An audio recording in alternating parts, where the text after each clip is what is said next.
ಅವರೆಕಾಯಿ ಸಾರು ಹೇಗೆ ಮಾಡೋದಂತ ನೋಡೋಣ. ಇವಾಗ ಮೊದಲಿಗೆ ಒಂದು ಚಿಕ್ಕ ಆಲೂಗಡ್ಡೆಯನ್ನು ಚಿಕ್ಕದಾಗಿ ಹೆಚ್ಚಿಕೊಂಡು ಬೇಯಕ್ಕೆ ಇಡಬೇಕು.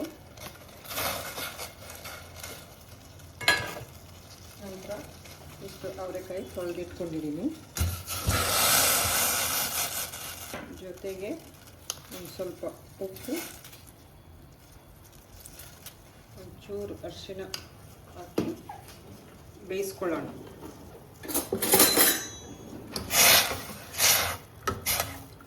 ಅಷ್ಟರಲ್ಲಿ ನಾವು ಮಸಾಲೆ ರುಬ್ಕೊಳ್ತೀವಿ. ತೋರಿಸ್ತೀನಿ ಇವಾಗ ಏನೇನು ಮಸಾಲೆ ಹಾಕ್ತೀನಿ ಅಂತ. ಬೆಳ್ಳುಳ್ಳಿ, ಈರುಳ್ಳಿ, ಧನಿಯಾ, ಗಸಗಸೆ, ಕಡಲೆಬೇಳೆ, ಸ್ಪೈಸಸ್ಸು, ಚಕ್ಕೆ, ಲವಂಗ, ಉಂಡಿ, ಏಲಕ್ಕಿ, ಆಮೇಲೆ ಸೋಂಪು, ಆಮೇಲೆ 2 ಹಸಿಮೆಣಸಿನಕಾಯಿ, ಜೀರಿಗೆ ಇಷ್ಟನ್ನು ಹಾಕ್ಕೊಂಡು ರುಬ್ಕೊಳ್ಬೇಕು.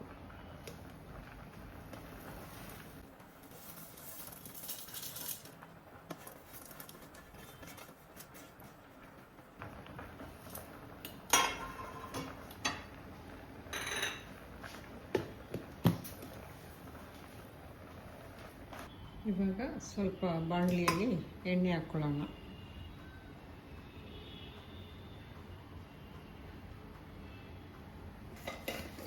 ಸ್ವಲ್ಪ ಜೀರಿಗೆ,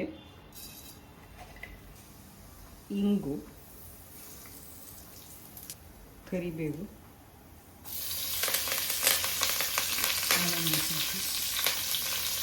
ಆಮೇಲೆ ಚಿಕ್ಕದಾಗಿ ಹೆಚ್ಚಿಟ್ಕೊಂಡ ಈರುಳ್ಳಿ ಹಾಕ್ಬೇಕು.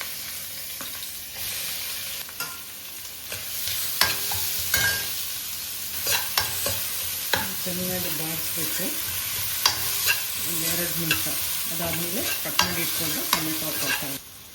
ಇವಾಗ 2 ನಿಮಿಷ ಆಗಿದೆ. ಟೊಮೆಟೊ ಹಾಕ್ಕೊಳ್ತಾ ಇದ್ದೀನಿ.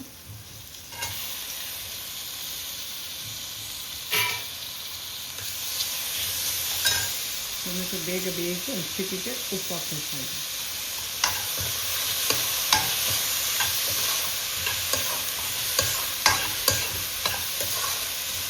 ಇದು ಕೂಡ 2 ನಿಮಿಷ ಬೇಯಬೇಕು.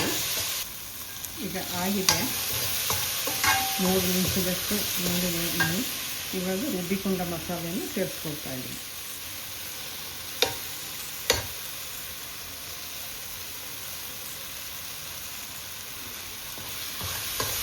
ಇದು ಕೂಡ ಒಂದು 3 ರಿಂದ 4 ನಿಮಿಷ ಬೇಯಲಿ. ಅದಾದಮೇಲೆ ಬೇಯಿಸ್ಕೊಂಡ ಆಲೂಗಡ್ಡೆ, ಅವರೆಕಾಯಿನ ಸೇರಿಸ್ಕೊಳ್ಬೇಕು.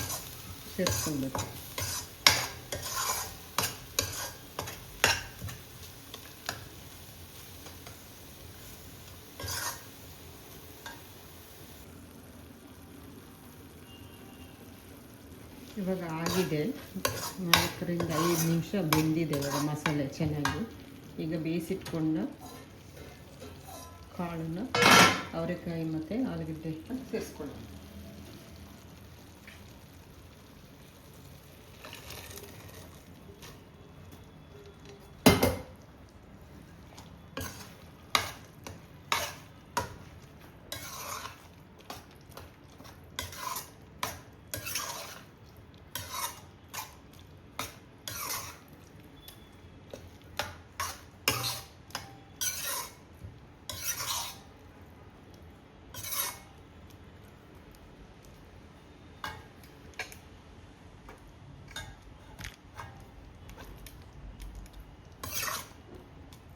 ಇದನ್ನೊಂದು 2 ರಿಂದ 3 ನಿಮಿಷ ಎಲ್ಲ ಮಸಾಲೆ ಹೊಂದ್ಕೊಳ್ಳೋ ಥರ ತನಕ 3 ನಿಮಿಷ ಕುದಿಸ್ಕೊಳ್ಳೋಣ.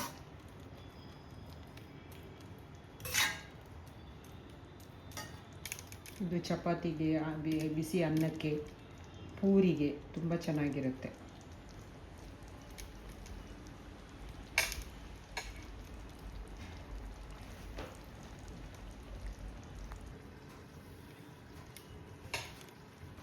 ಇವಾಗ ಆಗಿದೆ.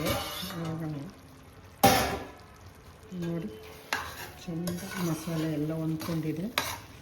ಇವಾಗ ಅವರೆಕಾಯಿ ಕುರ್ಮ ರೆಡಿ ಆಗಿದೆ. ನೀವು ಈ ರೆಸಿಪಿ ನೋಡಿ ಮನೆಯಲ್ಲಿ ಮಾಡಿ ನೋಡಿ ಹೇಗೆ ಬಂದಿದೆ ಅಂತ ಕಮೆಂಟ್ ಮೂಲಕ ತಿಳಿಸಿ.